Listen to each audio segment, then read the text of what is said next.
어우, 추워. 나도 모르게 입에서 한마디가 튀어나왔다. 3월 중순의 날씨는 쌀쌀한 정도였지만 외투를 걸치지 않아 그런지 복도에서 엘리베이터를 기다리는 잠깐 동안 한기가 스며들었다. 토요일 아침, 오랜만에 집에서 여유로운 시간을 보내고 있었는데 어머니가 계모임이 있다며 쓰레기 분리수거를 부탁하셨다. 출출하던 차에 집 앞 편의점에 들릴 겸 밖으로 나섰다. 분리수거를 마치고 신라면과 냉동만두를 사들고 아파트로 돌아와 엘리베이터 앞에 섰을 때였다. 잠깐만요. 닫히려던 문이 멈췄다. 나는 급히 뛰어들어갔고 안에 타고 있던 중년 여성과 눈이 마주쳤다. 안녕하세요.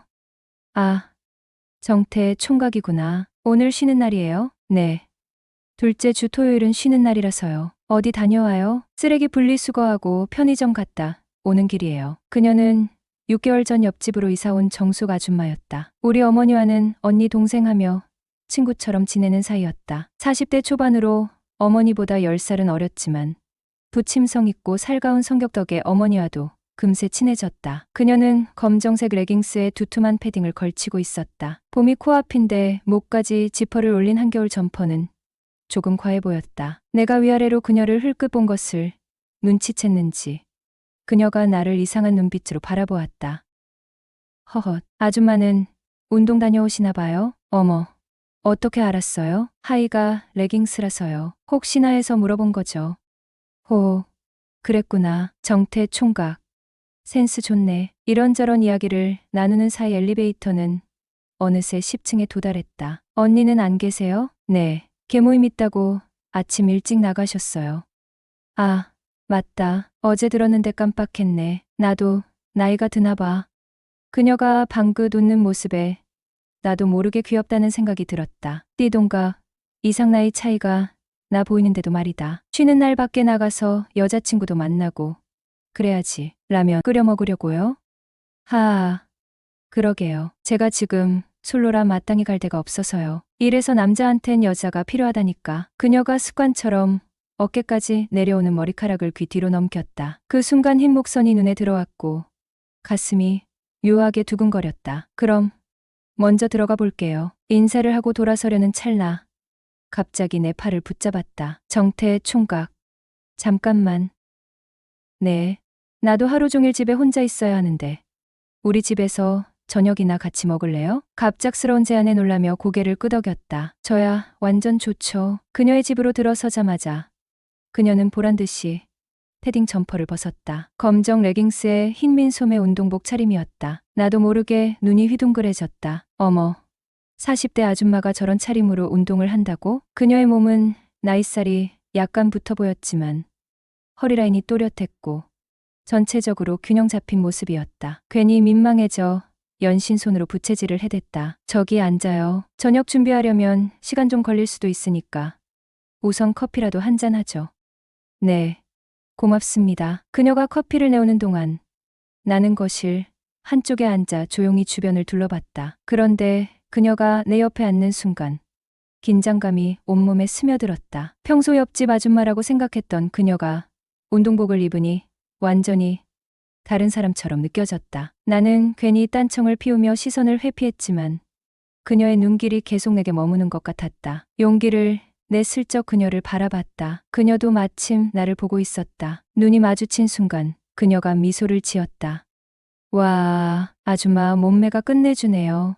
내가 무심코 내뱉은 말에 아줌마가 눈을 동그랗게 뜨며 나를 쳐다봤다. 그러더니 이내 손으로 입을 가리고 웃음을 터뜨렸다. 뭐라고? 호호. 갑자기 남사스럽게 무슨 소리야. 아줌마의 말투는 장난스러웠지만 얼굴엔 살짝 붉은 기운이 도는 게 보였다. 내가 민망해서 머리를 긁적이며 말을 이어갔다. 운동 진짜 열심히 하시나 봐요? 아줌마는 내 말을 듣고 고개를 끄덕이며 씁쓸한 미소를 지었다. 응. 나 불과 2년 전까지만 해도 그냥 펑퍼짐한 동네 아줌마였어. 그녀의 목소리에는 어딘가 아련한 기운이 스며 있었다. 그러더니 컵에 든 커피를 한 모금 마시고 다시 입을 열었다. 근데 말이야. 이혼당하고 나니까 나 스스로도 뭔가 달라져야겠다는 생각이 들더라고. 처음엔 막막했는데 그게 시작이었어. 나는 고개를 끄덕이며 가만히 그녀의 이야기를 들었다. 그때부터 헬스장 다니고 요가 수업도 열심히 듣고 집에 오면 실내 자전거도 타고 그렇게 하루하루를 채워갔지. 사실 이 몸 상태가 그냥 나온 게 아니야. 나름 열심히 살아온 결과물이긴 해. 내가 놀리듯 말투를 바꿨다. 진짜 대단하시네요. 총각한테서 몸매 좋다는 소리까지 듣다니. 기분 좋으시죠? 아줌마는 웃음을 터뜨리며 나를 손등으로 툭 쳤다. 아니, 진짜 웃겨 죽겠네. 뭐, 나쁘지 않네. 좀 더 해봐. 칭찬. 저도 운동 좀 해야 하는데 말이죠. 아줌마 보니까 자극받아서 저도 시작해볼까 싶어요. 아줌마는 의외라는 듯 눈썹을 치켜 올리더니 그래, 그럼 나랑 같이 하자. 정말요? 근데 아줌마 페이스 따라가려면 저 죽겠는데요? 걱정 마. 내가 잘 봐줄게. 대신 중간에 포기하면 아줌마한테 혼나. 안녕하세요. 제가 살고 있는 곳은 서울의 외곽에 위치한 25평, 30평 위주의 세대수가 3천 가구나 살고 있는 대형 아파트 단지입니다. 그래서 아파트 가격이 저렴하다 보니 대부분 신혼부부 아니면 연세가 조금 있으신 분들이 많이들 살죠. 저희 집은 30평형 복도식 아파트로 제일 남쪽에 위치하고 도로가 쪽에 붙어 있어 전망도 좋고 채광도 좋아요. 준공된 지 20년도 넘는 곳이긴 하지만 작년 리모델링을 거쳐 이사를 왔기 때문에 나름 만족하고 살고 있었죠. 또 오래된 아파트지만 세대수가 많다 보니 조경도 잘 꾸며져 있고 관리도 체계적이더라고요. 제일 좋았던 점은 바로 약간 시골 냄새가 나서 그런지 이웃들이 하나같이 친절했고 모르는 사이라도 엘리베이터를 같이 타거나 복도에서 만나게 되면 누구 먼저 할 것 없이 인사를 나누었죠. 처음에는 서울에서 살고 싶었지만 부모님의 부족한 주머니 사정으로 급하게 이사를 오게 되었는데 지금은 다른 곳에 가고 싶지 않을 정도로 너무 만족하고 살고 있네요. 나는 평소 운동을 즐겨 하는 편이 아닌데 옆집 아줌마를 따라 아파트 단지 내에 3만 원만 내면 시설을 이용할 수 있는 헬스장에 다니게 되었다. 가격도 싸고 집 바로 밑지하에 있다 보니 다니기도 편해서 가끔 들러 운동을 했다. 평소에는 아줌마나 아저씨 대부분이었고 어르신들도 가끔 눈에 띄었다. 20대의 젊은 아가씨들도 저녁에는 종종 오는데 전체적으로 가장 많이 이용하는 분들은 동네 아줌마들이었다. 낮 시간에는 내가 잘 안 나가서 모르지만 요가 수업도 있다고 들었다. 어느 날 옆집 아줌마가 헬스장을 같이 다니자는 제안을 받아들이고 새벽 일찍 헬스장을 나갔을 때다. 평일 새벽에는 그 넓은 헬스장이 텅 비어 있을 정도로 사람이 거의 없었다. 그래서 조용한 시간에 내가 좋아하는 음악을 틀어놓고 혼자 땀 흘리며 운동하는데 재미가 들려 자주 찾게 되었다. 그 와중에 눈에 띄게 자주 부딪히는 아줌마가 한 명 있었으니 바로 정숙 아줌마였다. 어느 날 운동 후 샤워하고 나서려는데 휴게실에 앉아있던 그 아줌마가 날 불러 세우더니 집에서 더치커피를 내려왔다면서 한 잔 준다. 그 이후로 점점 더 가깝게 지내게 되었고 둘이서 같이 운동하는 날도 많아졌다. 원래 헬스라는 게 혼자 하는 운동이라 꽤 심심한 편인데 아줌마가 예깅스 차림으로 옆에 있어주니깐 함께 운동하는 시간이 즐거워졌다. 아줌마는 운동 끝날 때마다 휴게실로 날 불러 뭘 그렇게 챙겨오는지 어쩔 땐 김밥 샌드위치 그리고 매일 기본으로 직접 내린 더치커피를 가지고 와 커피타임을 가지며 대화를 나눴다. 아줌마, 혹시 만나시는 분 없으세요? 처음엔 조금 당황하신 듯 했지만 이내 허심탄회하게 얘기해 주었다. 이혼하고 나서 깊게 누굴 만나본 적은 없어. 주변에서 처지 비슷한 사람들 소개해 줬는데 다들 너무 아저씨 같아서 별로더라고. 그러면서도 씁쓸하게 웃으며 다 늙은 아줌마를 누가 쳐다나 보겠어. 이제 여자로서 좋은 시절은 다 간 것 같아. 하고 한숨을 내쉬시더라고요. 기분이 다운된 것 같아서 제가 너스레를 떨었죠. 아니, 아줌마는 충분히 매력 있으신데 왜 그런 생각을 하세요? 연하남 만나보세요. 연하남이 최고잖아요. 그 말을 듣고는 피식 웃으시면서 어디 눈먼 연하남이 있으면 좋겠다 하시더니 갑자기 진지한 얼굴로 물으셨어요. 내가 아직 여자로서 매력이 있을까? 순간 머뭇했지만 아줌마의 눈을 똑바로 바라보며 말했어요. 아줌마 진짜 매력 있으세요. 여성스럽고 멋있으신데요? 좋은 사람 만나셔야죠. 내 말에 아줌마 얼굴이 살짝 붉어졌고 수줍게 고맙다며 웃으셨어요. 이상하게 제 마음도 따뜻해지더라고요. 그날 이후로 우리는 더 가까워졌어요. 가끔 아줌마가 살짝 꾸미고 나오면 제가 일부러 놀렸죠. 오늘 데이트 있어요? 왜 이렇게 예쁘게 하고 오셨어요? 아줌마는 제 말을 듣고 장난스레 팔을 살짝 때리며 놀리지 마.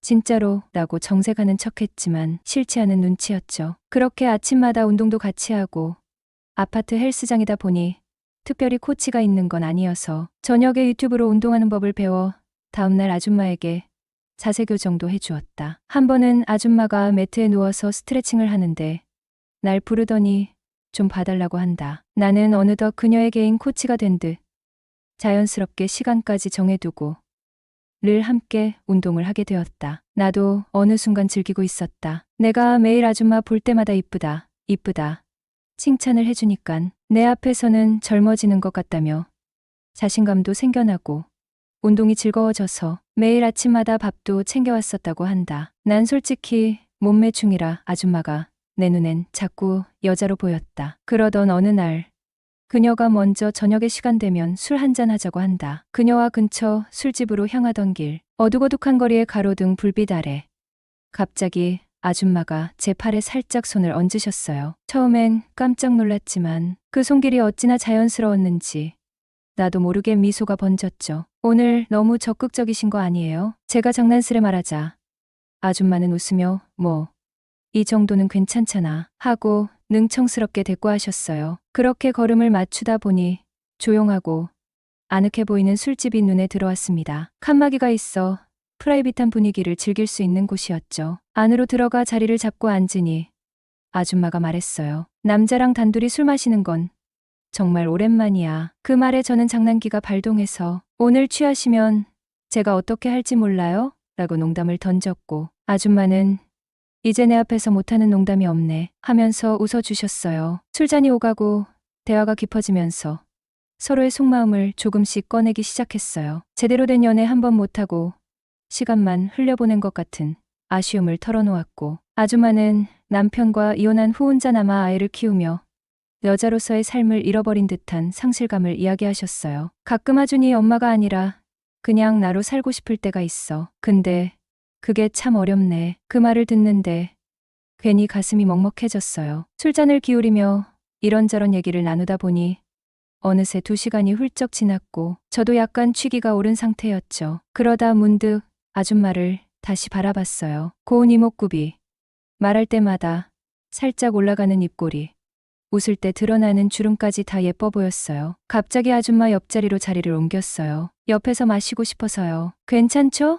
아줌마는 조금 놀란 눈으로 저를 보더니 살짝 고개를 끄덕였어요. 대화를 나눌 때마다 서로의 숨결이 느껴질 정도로 가까워졌고 말을 할 때는 자연스럽게 귀에 대고 속삭이게 되었죠. 아줌마, 이렇게 가까이서 보니까 더 예쁘세요. 제가 농담처럼 말했지만 속마음에선 진심이었어요. 아줌마는 얼굴이 빨개지면서도 술김에 무슨 소리를 하는 거야 하시며 웃으셨죠. 하지만 그 웃음 뒤에는 조금 흔들리는 눈빛이 있었어요. 저도 그걸 느꼈고 아줌마도 알았을 거예요. 그 순간 아줌마가 살짝 몸을 기울이더니 속삭이듯 말했어요. 넌 나랑 있으면 어때? 그 한마디에 심장이 쿵 하고 내려앉는 것 같았죠. 주변의 소음도 술집의 은은한 음악도 모두 멈춘 듯한 순간이었어요. 그녀의 눈빛은 농담처럼 보였지만 그 속에는 묘한 진지함도 담겨 있었어요. 저는 잠시 말을 멈추었다가 억지로 목소리를 가다듬으며 말했죠. 애인 같아요. 그러자 그녀는 순간 멈칫하더니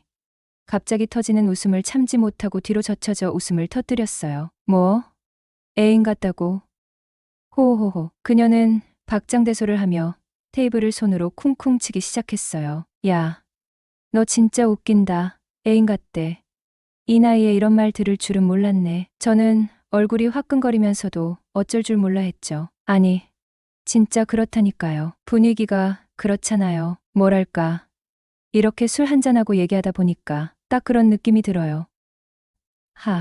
너 같은 애랑 내가 애인이라니. 세상 사람들이 이 얘기 들으면 다들 뒤집어질 거야. 좋아.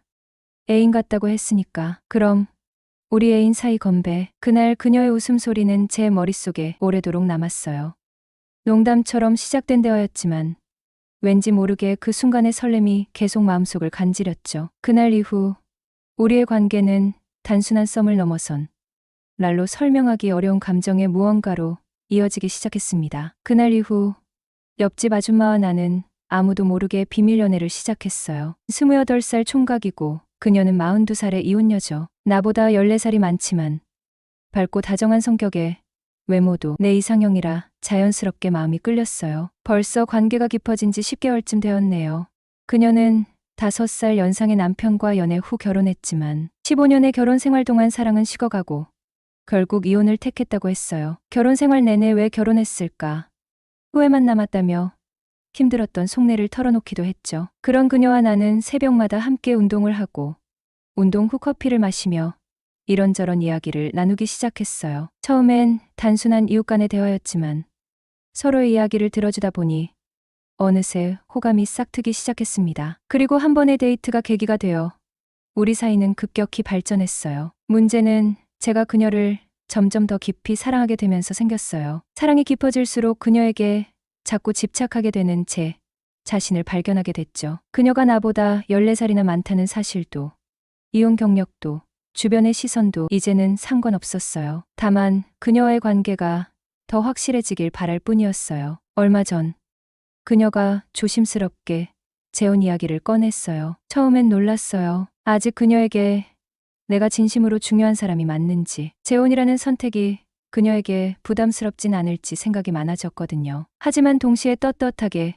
그녀를 사랑하고 싶다는 마음이 커졌어요. 이제는 이 비밀스러운 관계를 공개 연애로 바꿔서 세상 앞에서 당당히 사랑을 이어가고 싶다는 생각이 듭니다. 그녀는 자주 말했어요. 너랑 있으면 내 젊은 날로 돌아간 기분이 들어. 마치 다시 사랑을 배우는 것 같아. 그녀의 이 말에 가슴이 벅차오르면서도 한편으론 걱정이 앞섰죠. 혹시 내가 그녀에게 또 다른 짐이 되지는 않을까? 그녀는 나보다 더 많은 시간을 살아왔고 더 깊은 상처를 겪었잖아요. 그런 그녀에게 지금 내가 얼마나 필요한 사람인지 확신을 주고 싶었어요. 최근에는 그녀와 함께 더 많은 시간을 보내기 시작했어요. 데이트도 평범한 카페나 공원에서 벗어나 그녀가 좋아하는 전시회나 여행지로 다니며 추억을 쌓고 있어요. 그럴 때마다 그녀는 환히 웃으며 행복하다고 말했죠. 이제 저는 결심했어요. 그녀가 내 곁에 있는 동안 그녀를 위해 모든 걸 걸어볼 생각이에요. 그녀와 함께하는 날들이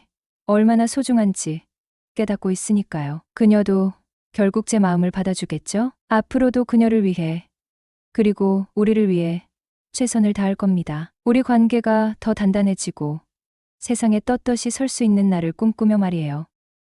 입대 예정을 여유 있게 남겨놓고 휴학을 한 상태인지라 덕분에 찾아온 예상치 못한 자유. 늦잠과 밤샘 술자리가 당연한 일상이 되어버린, 어쩌면 군 입대 전 마지막으로 누릴 수 있는 달콤한 시간들이었죠. 어제도 어김없이 친구들과 새벽까지 술잔을 기울였어요. 숙취가 옅게 남아있는 무거운 몸을 억지로 일으켜 앉았지만 다시 침대에 눕고 싶은 간절함이 파도처럼 밀려왔네요. 바로 그때였어요. 바깥에서 날카로운 칼날 같은 목소리가 정적을 찢어발겼어요. 영철 엄마, 도대체 쓰레기를 집 안에다 이렇게 쌓아두면 어떡해요?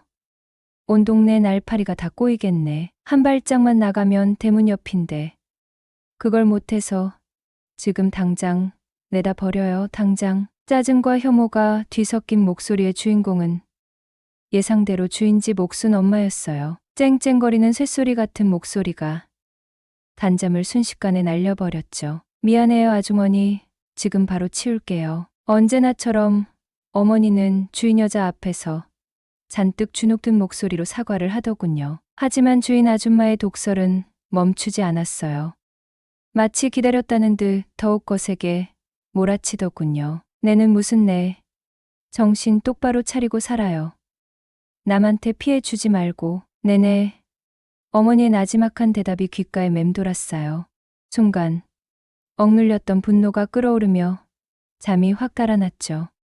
나는 홀어머니를 모시고 사는 외아들, 젊은 나이에 남편을 잃고 온갖 고생을 다하며 나를 키워낸 어머니, 시골에서 평생 순박하게 살아오신 어머니는 세상 물정 모르는 순한 양과 같았거든요. 넉넉지 못한 형편에 남의 집 새빵살이를 하는 서름이야 어쩔 수 없다 쳐도 저렇게 함부로 대하는 건 도저히 참을 수 없었지요. 평소에도 착하기만 한 어머니를 만만하게 보고 함부로 대하는 주인 여자는 내 눈에는 인간 말종, 개진상, 완전 밉상 그 자체였으니깐요. 주인 아줌마, 옥순 엄마는 45살이었어요. 탱탱한 피부와 굴곡진 몸매는 나이에 비해 훨씬 젊어 보였지만 입만 열면 쏟아져 나오는 독설과 심술궂은 표정 때문에 정말 꼴보기가 싫었네요. 반면 그녀의 남편은 10년은 더 늙어 보였죠. 키도 작고 볼품없는 외모에 항상 어딘가 불만 가득한 얼굴. 마치 영화배우 같은 아내와는 딴판이었죠. 게다가 부부 사이도 별로 좋지 않았어요. 하루가 멀다 하고 부부 싸움하는 소리가 끊이지 않는다는 건 이미 동네방네 소문이나 다 아는 사실이었거든요. 못마땅하게 서로를 쏘아보는 모습은 우리 집까지 고스란히 느껴질 정도였으니 그들의 결혼 생활이 얼마나 엉망진창인지 짐작하고도 남았지요. 어느 날 우연히 어머니와 옆집 아주머니가 나누는 이야기를 엿들은 적도 있었어요. 주인 아줌마가 동네 아줌마들 모임에서 남편 험담을 입에 달고 산다는 것이었죠. 심지어 남편이 밤일도 제대로 못한다느니 남자 구실을 못한다느니 하는 차마 입에 담기 민망한 이야기까지 서슴없이 떠벌린다고 했어요. 의외로 여자들은 남자들보다 부부간의 잠자리에 관한 이야기들을 서슴없이 주고받는 모양이더군요. 순간 이런 생각이 들더군요. 나이도 어린데다 꽤나 미모도 반반한 주인 아줌마가 왜 저런 볼품없는 남자와 결혼했을까? 결론은 아주 뻔했어요. 그 남자의 재산 때문이었죠. 부모에게 물려받은 재산이 상당했거든요. 사랑 없는 결혼 생활, 메마른 부부 관계, 그녀의 불만과 짜증은 어쩌면 당연한 결과일지도요. 어떻게 하면 어머니에게 함부로 대하는 저 얄미운 옥순 엄마의 코를 납작하게 해줄 수 있을까? 엉뚱한 복수심이 불타오르기 시작을 했어요. 군대를 갔다 와서도 우리 형편에 쉽게 이 집을 떠날 수 없단 생각에 어쩌면 지금이 기회일지도 모른다는 생각이 머리를 스쳤네요. 그런데 이상하게도 다른 사람들에게는 도도하고 콧대 높은 옥순 엄마가 나에게만은 묘하게 살갑게 대하는 것 같다는 느낌을 지울 수 없었죠. 왜냐하면 내 앞에선 화를 낸 적도 없고 항상 눈웃음을 치면서 얘기를 하니깐요. 언젠가 무더운 여름날 수도가에서 등목을 하고 있던 내 벗은 몸을 넋 놓고 쳐다보던 그녀의 시선을 지금도 잊을 수가 없네요. 어머, 영철 학생, 체격이 정말 좋네. 운동 많이 하나 봐. 참말로 여자들이 딱 좋아할 타입이야. 그때 그녀의 눈빛은 단순한 칭찬 이상으로 뭔가 뜨겁고 끈적한 욕망을 담고 있는 듯했어요. 어쩌면 그녀의 남편에 대한 불만, 결핍된 욕망이 나에게 향하고 있는 건 아닐까? 점점 그녀가 궁금해지기 시작했어요. 도도하고 거만하지만 어쩌면 내 앞에서만은 순한 양처럼 고분고분하게 만들 수 있지 않을까? 그녀의 자존심을 짓밟고 숨겨진 욕망을 마음껏 분출하게 만들고 싶다는 위험한 상상이 머릿속을 휘저었네요. 그래, 한번 부딪혀보는 거야. 어차피 내게 주어진 시간은 얼마 남지 않았잖아. 잘못되면 군대 가면 그만이고 미련 없이 후를 털어버릴 수 있겠다 싶었죠. 벌떡 일어나 추리닝 바지를 대충 걸치고 밖으로 나갔어요. 마당 한쪽에서 빗자루질을 하는 어머니의 뒷모습이 보였죠. 잔뜩 움츠린 어깨, 힘없이 쓸쓸해 보이는 뒷모습에 가슴이 먹먹해졌어요. 어머니에게 다가가 빗자루를 빼앗아 들었네요. 어머니, 제가 할게요. 이리 주세요. 어머니는 깜짝 놀라며 빗자루를 내게 건네주었어요. 외아들을 걱정하는 눈빛, 미안함과 고마움이 뒤섞인 복잡한 표정으로 나를 올려다보았어요. 더 자지 않고 괜찮아? 괜찮아요. 제가 할 테니 어머니는 다른 일 보세요. 어머니는 알았다는 듯 고개를 끄덕이고 부엌으로 들어갔어요. 나는 마당을 깨끗하게 쓸어 담고 쓰레기 봉투에 담긴 쓰레기들을 모두 대문 밖에 내놓았죠. 그리고 주인집 현관 앞으로 천천히 다가갔어요. 열린 현관문 너머로 거실에서 청소기를 돌리는 주인 아줌마의 모습이 눈에 들어오더군요. 사실 그녀의 외모는 이 조용한 주택가와는 어딘가 어울리지 않았어요. 마치 꾸준히 관리받는 강남의 부유한 사모님들처럼 작은 얼굴에 갸름한 윤곽을 지녔고 피부는 화장품 광고 모델처럼 맑고 투명했거든요. 순백색 민소매 원피스 위에 검정 가디건을 걸친 채 실룩실룩거리는 뒷모습을 바라보며 나도 모르게 시선을 빼앗기고 말았네요. 참 곱다. 그런데 아줌마를 보고 이런 감정을 느끼다니. 나 자신이 한심하게 느껴질 뿐이었죠. 시끄러운 청소기 소리 때문인지 현관 쪽을 바라보는 나를 전혀 눈치채지 못하고 있었어요. 일부러 헛기침을 크게 했죠. 그제야 청소기 소리가 멎고 그녀가 고개를 돌려 나를 바라보았어요. 어머니에게 앙칼지게 소리치던 모습은 온데간데 없이 사라지고 정색하며 굳었던 얼굴은 금세 당황한 듯 붉게 물들었어요. 순간 진짜 나를 사내로 생각하는구나. 혼자만의 오해가 아니었구나 싶더군요. 날 쳐다보며 미소까지 희미하게 띠며 멋쩍은 표정으로 치마 꼬리를 움켜쥐는 모습은 마치 사춘기 소녀처럼 어색하고 어설펐거든요. 제 앞에서 여자하게 보이고 싶었나 봐요. 속으로 나한테 잘 보여서 뭐 하려고? 가진 건 그거 두 쪽밖에 없는 놈인데 뭐 얻어먹을 게 있다고. 그럼 진짜로 내가 혼 좀 내줘야겠다는 생각이 다시 한번 내 머릿속을 꽉 채웠어요. 저 쓰레기 다 버렸는데요. 뭐 또 할 일 있습니까? 볼멘 소리가 툭 튀어나왔죠. 일부러 빈정거리는 말투를 섞었어요. 그녀의 반응을 떠보기 위해서였죠. 아, 그게 아니고 예상대로 그녀는 변명하듯 말을 더듬거렸어요. 어머니께 괜히 심하게 얘기한 것 같아서. 우리 집 양반이 워낙 집안일에 무관심해서 혼자 짜증이 났던 것뿐이야. 얼굴까지 붉히며 푸념을 늘어놓는 그녀의 모습은 아까 전 앙칼진 모습과는 전혀 딴판이었어요. 집안일에 신경 안 쓰는 건 둘째치고 이날 이때까지 제대로 된 외식 한번 안 데려간다니까. 내가 무슨 식모살이 하는 것도 아니고 갑자기 내 앞에서 남편 뒷담화를 해대더군요. 그 모습은 마치 나 정말 힘들고 외로우니깐 좀 도와주면 안 돼. 이렇게 말하는 것 같았어요. 이후 그녀의 하소연은 끝없이 이어졌죠. 남편에 대한 불만, 외로움, 억눌린 감정들이 본물처럼 터져나오는 듯했어요. 아무쪼록 오늘 일은 너무 기분 나쁘게 생각하지 말어. 마지막 말은 거의 넋두리처럼 흐릿하게 웅얼거렸어요. 그녀의 말에도 어느 정도 일리가 있었어요.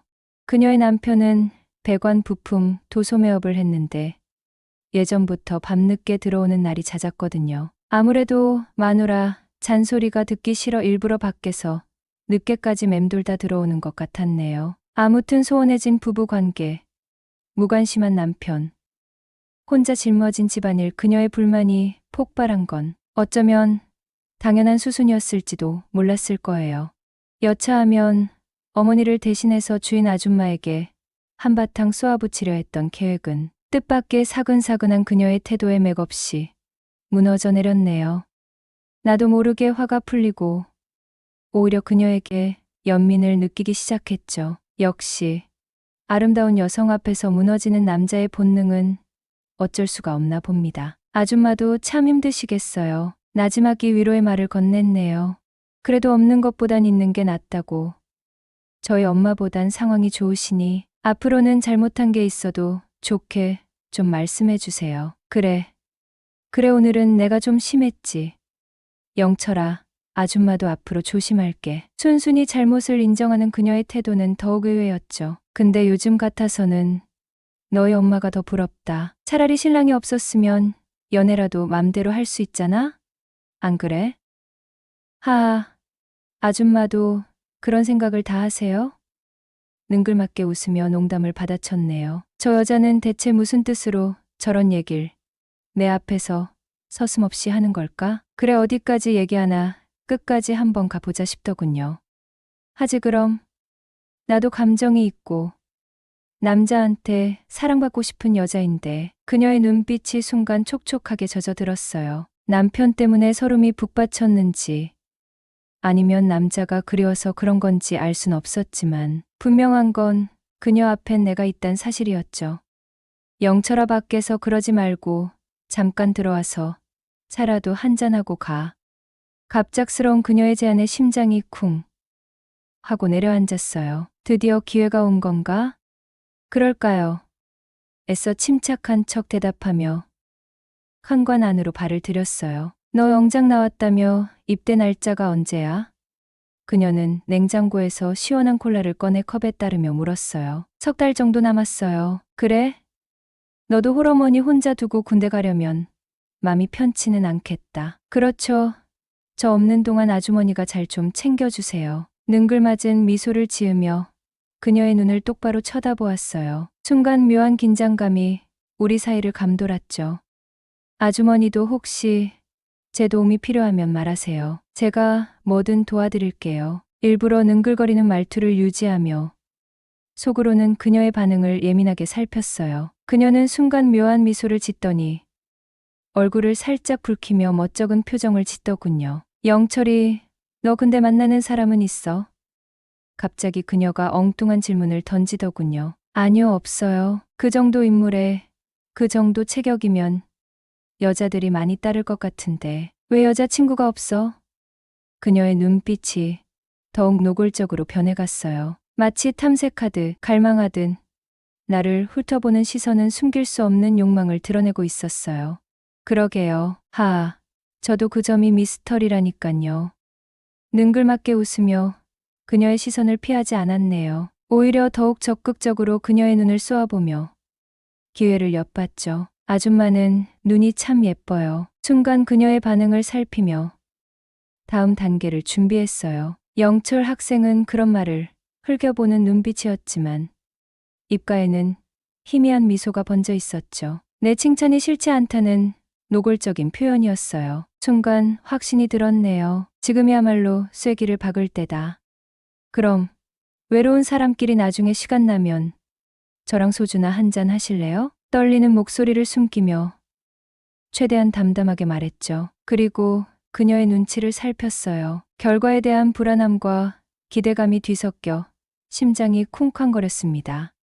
단둘이서 그녀가 귀를 의심하는 듯한 둘이서를 되물었어요. 네, 둘이서요. 왜 싫으세요?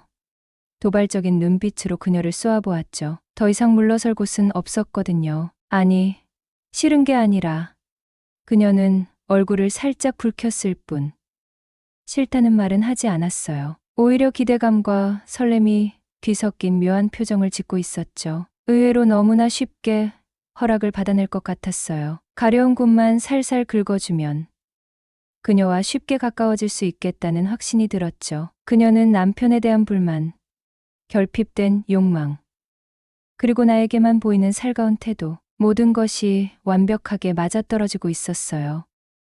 며칠 뒤 그녀가 조심스럽게 내게 말을 걸어왔네요. 영철 학생, 혹시 마당 수도꼭지가 고장나서 물이 새는 것 같은데 고칠 수 있겠어?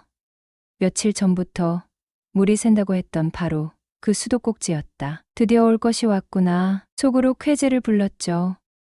해보죠. 뭘? 일부러 덤덤하게 대답했다. 기대감에 들뜬 마음을 숨기려 애썼네요. 공구가 있어야겠는데요. 공구. 어떤 거?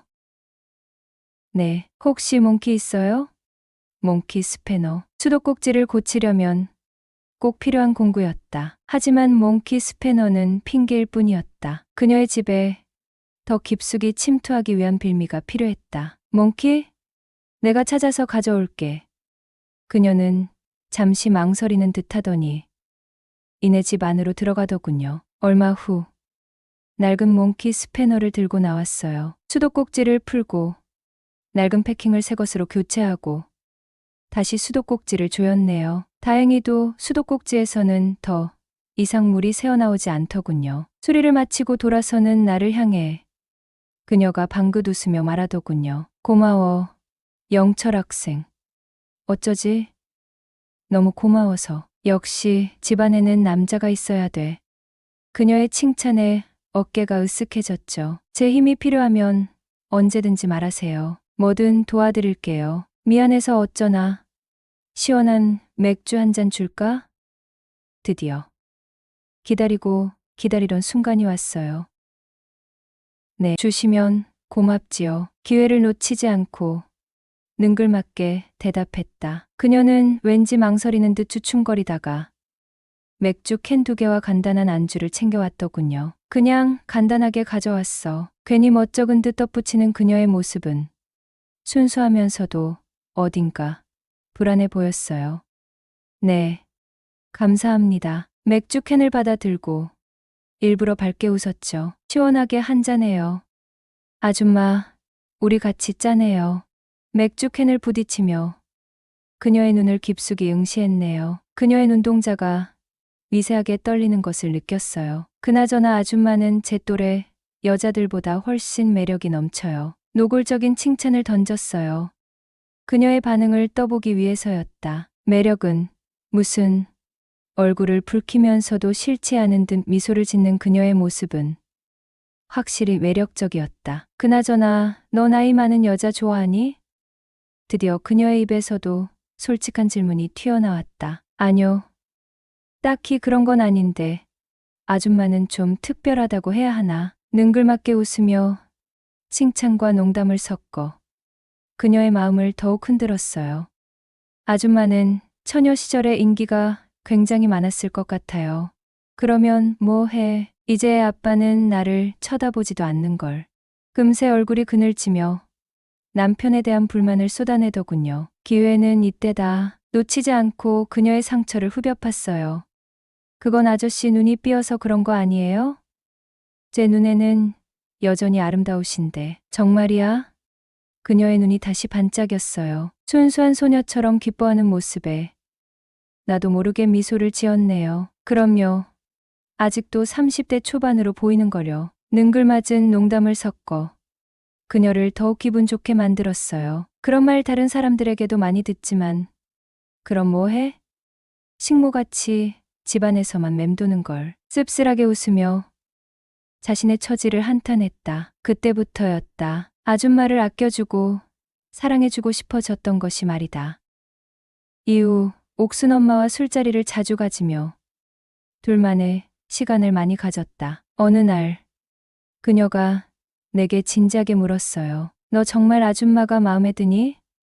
드디어 올 것이 왔구나. 더 이상 망설일 필요 없었죠. 이때다.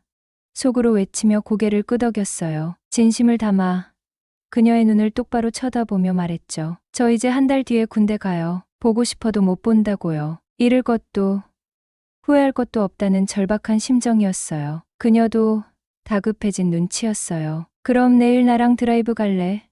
그 순간부터 아찔하고 짜릿한 우리의 일탈이 시작됐죠.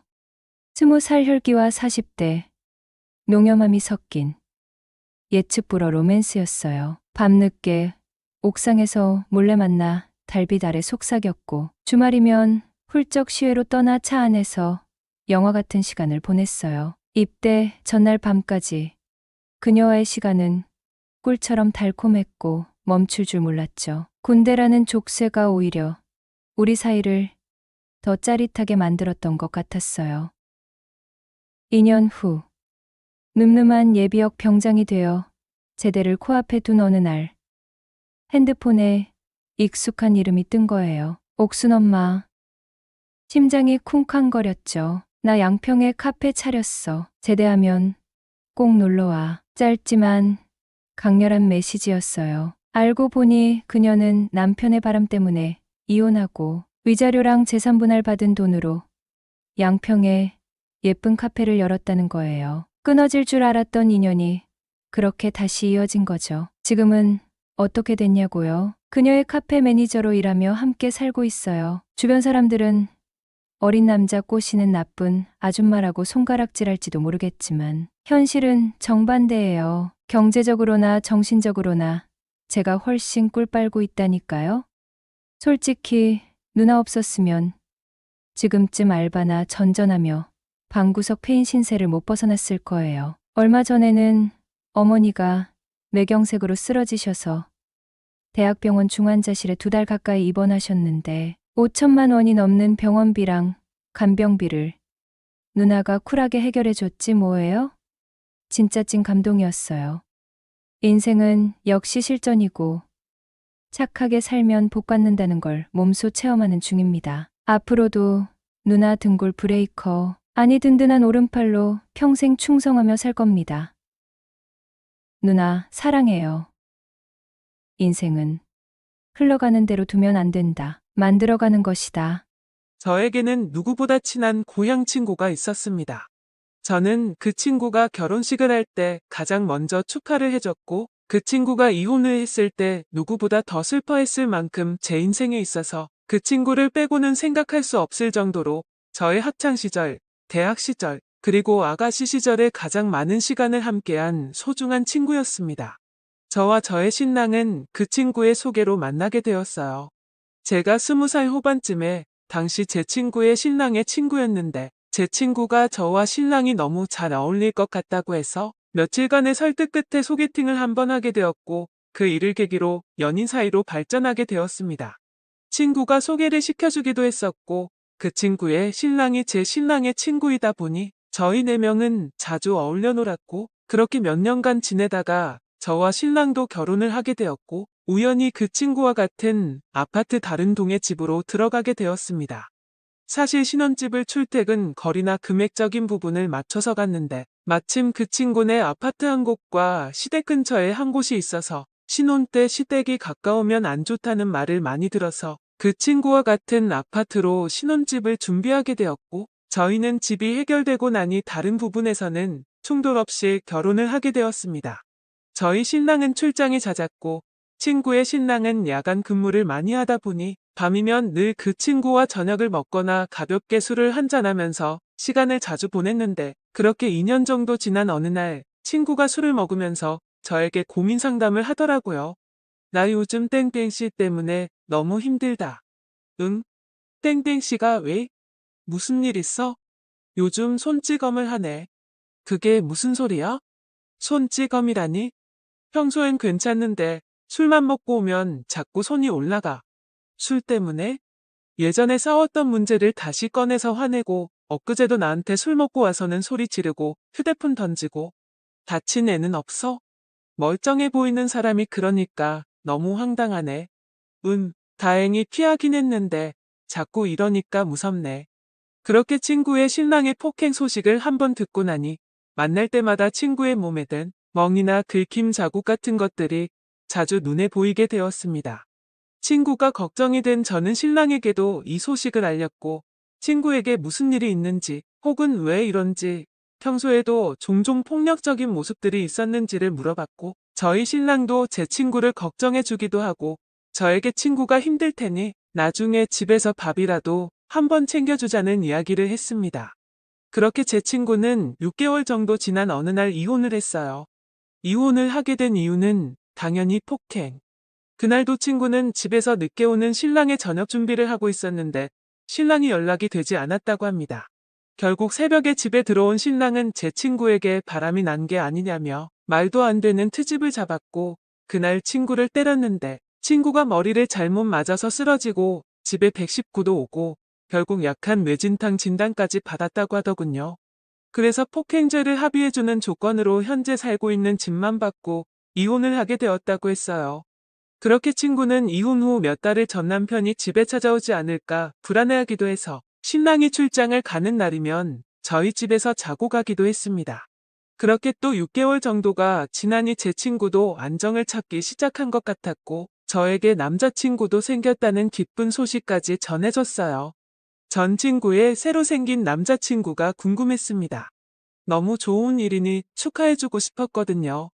친구는 남자친구가 타지의 사람이라 장거리 연애를 하고 있어서 자주 보지는 못하지만 친절하고 자상해서 전 남편의 아픔을 잊게 해주는 사람이라고 저에게 남자친구에 대한 소개를 했습니다.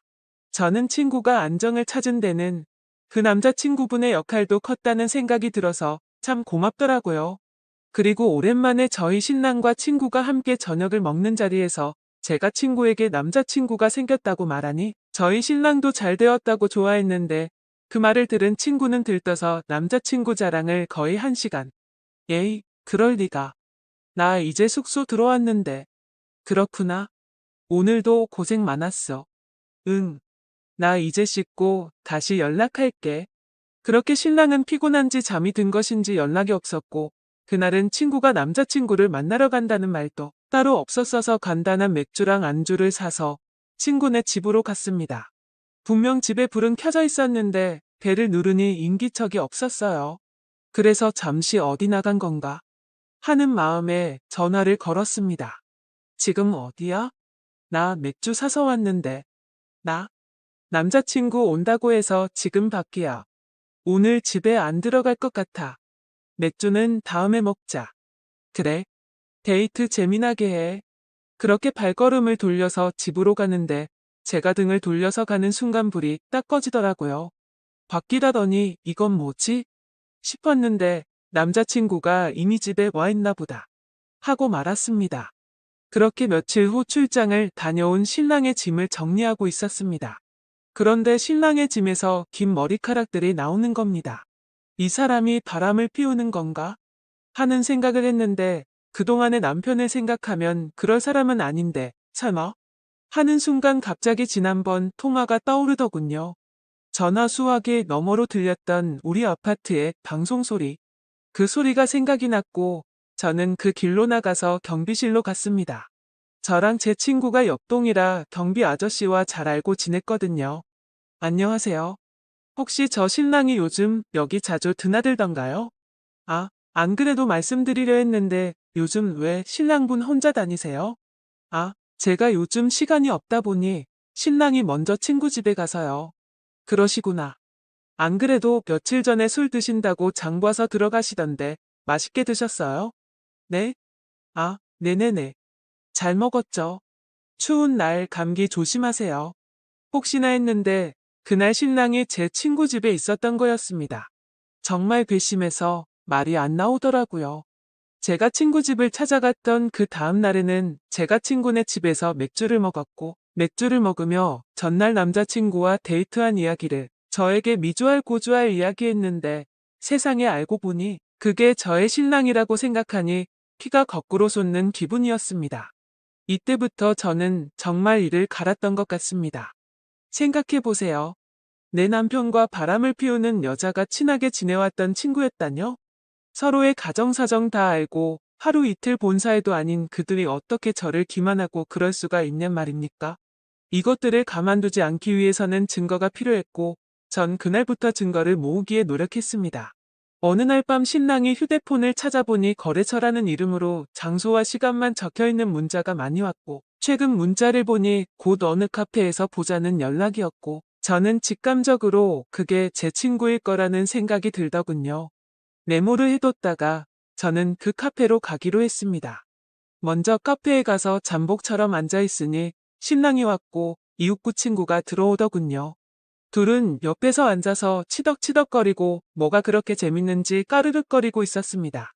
저는 실제로 제 눈에 확인을 하고 나니 이 새끼랑은 같이 살 수 없겠다 싶어서 이혼을 결심했고 휴대폰 카메라로 두 사람이 붙어있는 사진을 찍었습니다. 그리고 1시간 정도 앉아있다가 두 사람이 나갔고 저도 놓칠 사람 따라 나갔는데 두 사람은 카페 인근에 있는 모텔로 향하더라고요. 모텔로 가는 그놈에게 저는 전화를 걸었습니다. 어디냐고 물었더니 아주 태연하게 회사에서 일하고 있지라며 퇴근할 때 제가 좋아하는 마카롱을 사가겠다고 하더군요. 그리고 옆에서 제 친구라는 년은 빨리 끊으라고 신호를 주고 있고요. 그 두 년놈들이 어찌나 가증스럽고 구역질이 나오던지요. 그날 오후 저는 신랑과 친구에게 문자를 남겼습니다. 저녁을 해주려고 하니까 집으로 오라고 했죠. 아무것도 모른다고 생각한 이것들은 저 속여보겠다고 몇 분 차이를 두고 집으로 들어오더군요. 준비해 놓은 마지막 밥상에서 식사를 한 후에 디저트를 먹으며 이야기를 했습니다. 여보, 우리 이혼하자라고 했더니 그들은 놀란 듯 절 동시에 쳐다보더군요. 갑자기 그게 무슨 소리야? 당신이 얘랑 바람 피는 거 나 알아. 나 그렇게 바보 아니야. 이혼해. 미안해. 언제 알았어? 그게 뭐가 중요해? 이혼하자. 그리고 제 이벤트는 여기서 끝이 아니었습니다. 저는 이혼한 친구의 전 남편, 즉 제 남편의 친구였던 그 사람에게 연락을 놓은 상태였고 이런 이야기를 하고 있던 중 그 전 남편이 저희 집 현관문을 열고는 성큼성큼 들어왔습니다. 그리고는 친구와 제 남편을 때리기 시작했어요. 전 말리지 않았습니다. 남편은 꼴에 제 친구를 보호하겠다고 달려들었다가 보기 좋게 신나게 얻어터졌고요. 저도 솔직히 화가 난 상태이다 보니 웍을 들고 가서는 그 두 년놈들을 후려팼습니다. 웍이 좀 무게가 나가는 것이었으면 좋았을 텐데 제 팔목이 시원찮아서 가벼운 걸 사용했던 게 너무 후회스럽더군요.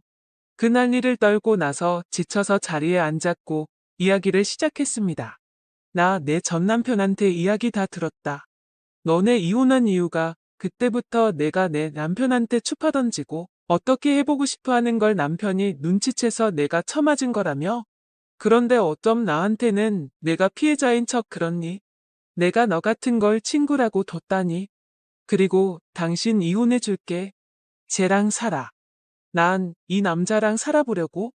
라고 했더니 남편의 발광이 시작되었습니다. 아주 미쳐 날뛰더라고요. 니들이 그렇고 그런 사이였냐면 말이죠. 이놈이 뭐 눈에 뭐만 보인다더니? 솔직히 친구 남편과 저는 아무 사이 아니고요. 이혼할 거 속이나 터져 죽으라고 내뱉었던 말이었습니다. 친구 전 남편도 눈치가 있어서인지 제가 말도 안 되는 소리를 하는데도 듣고만 있어주더라고요. 절대 안 된다는 남편에게 웃으며 이야기해줬습니다.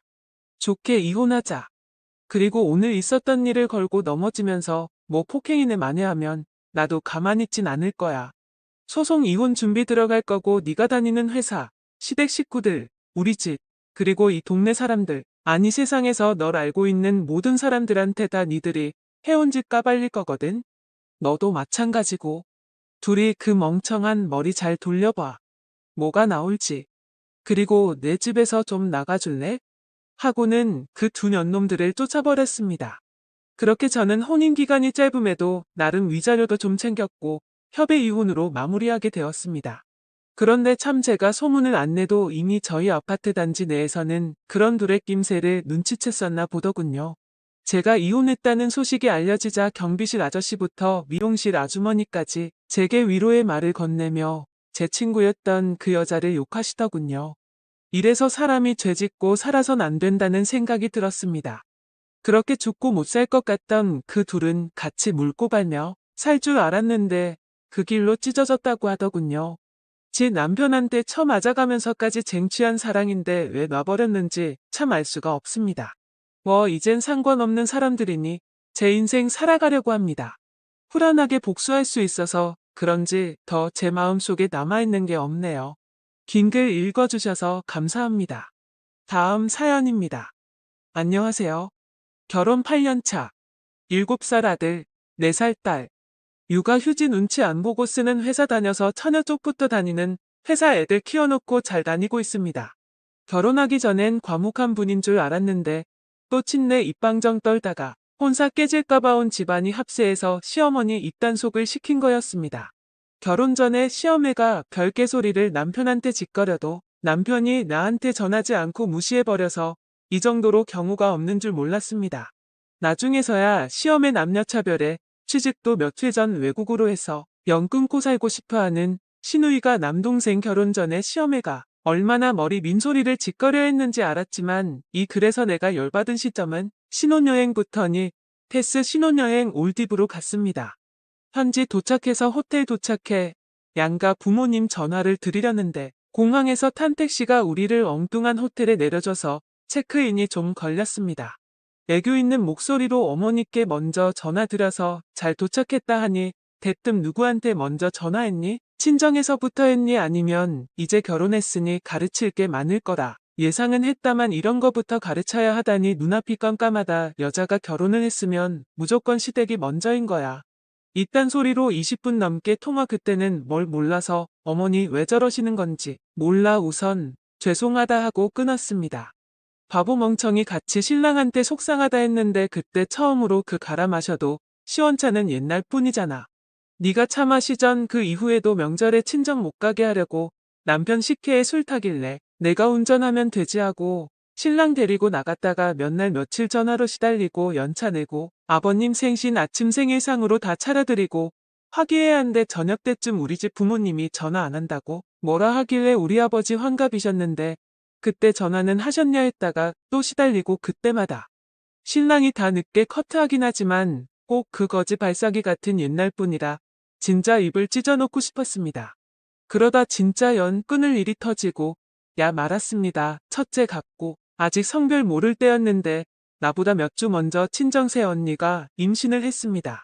그래서 성별도 몇 주 일찍 알았습니다. 성별은 아들 시댁에서 둘러앉아 밥 먹다가 새언니 아들 가졌다는 이야기가 나왔습니다. 갑자기 시어머니 한숨 푹 쉬더니 한쪽 무릎 세우고 벽 보고 앉아있는 겁니다. 우리 애는 아직 성별 모르는데 너는 딸이겠구나 하는 거였습니다. 딸이면 어땠어요 어머니 했더니 진심 황당하던 얼굴로 개논리를 펼치십니다. 니네 회사에서 너 왜 쓰냐 회사 잘 굴리라고 쓰면서 돈 주지 너 니가 왜 우리 집에 들인 거 갔냐 와서 부모 덕 보고 살라면 값을 해야 할 거 아냐 여기서 내가 값이라뇨 진심 몰라서 물었습니다. 아들 낳는 게 네가 값하는 거라 함 정말 시부모 덕이라고는 결혼할 때 1억 2천 집값에 보탠 거랑 다이아 세트 하나 있는데 나 SUV 해가고 친정에서 8천만 원 내 돈 5천만 원 보태서 혼수하고 전세값에 보탰습니다. 따지고 보면 내가 더 했습니다. 아 그래 시부모가 준 돈은 없었습니다. 이보다 작은 평수 살아야 한다 치더라도 아들 낳아 값을 하라는 건 무슨 개소리인가요? 그 소리 듣고 시누이가 놀래 자빠지면 엄마 지금 뭔 소리 하냐고 나한테 언니 기분 상했을 텐데 미안하다고 대신 빠른 사과를 했습니다. 근데 왜 사과하냐고 신우 그 자리에서 등짝 스매싱을 맞았습니다. 얘가 왜 기분이 상하냐 손자 못 보게 생긴 내가 더 기분 상한다고 합니다. 나 그 자리에서 그냥 일어났습니다. 시아버님께 정말 죄송한데 먼저 일어난다고 울면서 말했습니다. 허락해 달라고 시아버님이 어서 가라며 괴성을 지르는 시어머니에게서 나를 등 떠밀어 구해내셨습니다. 이러는 동안 남편은 한마디도 안 건드렸습니다. 주차장에서 차대가지고 시집살이를 호되게 당해서 사람이 가슴에 화가 많다며 나한테 그냥 한 귀로 듣고 흘리라 하십니다. 그래서 내 귀는 흘려도 애가 들었다 하니 앞으로 입 조심시키겠다 시아버지께서 말씀을 하셨습니다. 근데 집에 가는 길에 남편 새끼가 꼭 그랬어야겠냐며 엄마는 잘못했지만 아버지 안쓰럽다고 아버지 말대로 엄마 옛날 분이라서 그런 건데 그냥 좋게 넘어갈 수 있지 않았느냐 중얼거렸습니다. 차 세우고 내렸습니다. 택시 타고 친정 가는 길에 울면서 아빠에게 전화를 했습니다. 이혼시키겠다 하십니다. 내 딸이 거기 아들 낳으러 팔려간 거냐. 시아버지께 전화해서 떨리는 목소리 가까스로 눈물 참으며 이야기를 하셨습니다. 시아버님이 죄송하다 시어매가 실언했다 제발 애들 이후는 생각하지 마시라고 했습니다.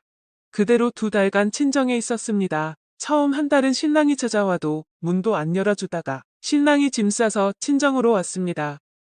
그러는 사이 아이 성별이 밝혀졌습니다. 아들 시어매한테 알리지 말라고 했습니다. 딸일 거라 뭐라 하는 것도 싫었지만 아들이라고 좋아할 거 생각하니 더 구역질이 났습니다. 그러다 슬슬 성별 밝혀질 때가 됐으니 시어매 계속 전화로 닥달해 댔고 결국 내가 풀었습니다.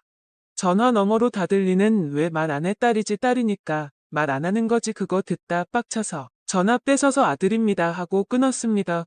그 후 남편한테 내 눈앞에 시험에 그림자라도 띄거나 전화라도 오게 하면 바로 이혼 도장 찍을 거다 시댁하고 싶으면 너 혼자 가던가 말던가 난 너 없어도 사니까 이혼 당하기 싫으면 남편 것을 똑바로 해라 라고 했습니다. 나중에 신우한테 들은 얘기지만 계속 전화에 대고 찾아오면서 애 보여달라고 난리치던 시어머니한테 신랑이 가서 거실 바닥에 드러놓아 울면서 나 이혼당해서 쩌렁이 같이 사는 거 보고 싶으면 마음대로 하라고 2배로 난리를 쳤습니다. 2달 친정에 있다가 엄마가 가게 일이 힘드셨는지 대상포진에 걸리셔서 울무면 안 된다고 우리 부부를 신혼집으로 보내셨습니다. 좋은 조리원 예약해 주셨는데 신랑한테 조리원 이름 들어가는 당일 날까지 말을 안 했습니다. 시어머니한테 말할까봐 근데 조리원 나와서 친정에 3주 더 있다가 우리 집에 간지 일주일도 안 돼서 신랑 없는 틈을 타 나타나셨습니다. 처음에 내 새끼 보여달라 하길래 싫어했습니다. 여기 어머니 새끼 없어요. 저녁에 나와요. 저 안에 있는 건 제 새끼고요 했습니다. 세상에 내 팔꿈치를 붙들고 울고 우는데 미안하다는 말은 아무리 되뇌어봐도 없었지만 내가 말이 헛나왔다. 아들일 줄 몰랐다. 저녁에 신랑이랑 같이 찾아간다 하고 도망치듯 들어왔습니다. 저녁에 신랑이랑 아이 안고 같이 가서 앞으로 오실 거면 먼저 저에게 연락하시되 내가 안 된다 하면 안 되는 거다.